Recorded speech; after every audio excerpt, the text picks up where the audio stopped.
अथ भगवत्याः स्तुतिः। जय भगवती देवी नमो वरदे, जय पाप विनाशिनी बहुफलदे, जय शम्भनि शम्भकपालधरे, प्रणमामि तु देवी नरार्ति हरे, जय चन्द्र दिवाकर नेत्रधरे, जय पावक भूषित वक्त्रवरे, जय भैरव देह नीलीन परे, जय अंधक दैत्य विशोषकरे, जय महिष विमर्दिनि शूलकरे, जय लोक समस्तक पापहरे, जय देवी पितामह विष्णुनुते,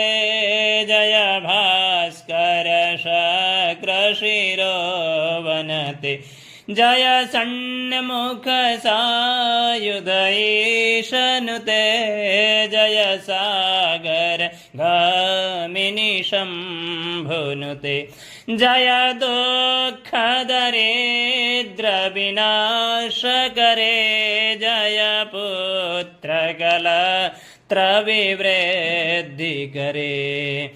जय देवी समस्त शरीर धरे, जय नाक विदर्शिनी दुःख हरे, जय व्याधि विनाशिनी मोक्ष करे, जय व्याधि विनाशिनी मोक्ष करे, जय वांछित दायिनी सिद्धिवरे, जय व्याधि विनाशिनी मोक्ष करे, जय व्याधि विनाशिनी मोक्ष करे,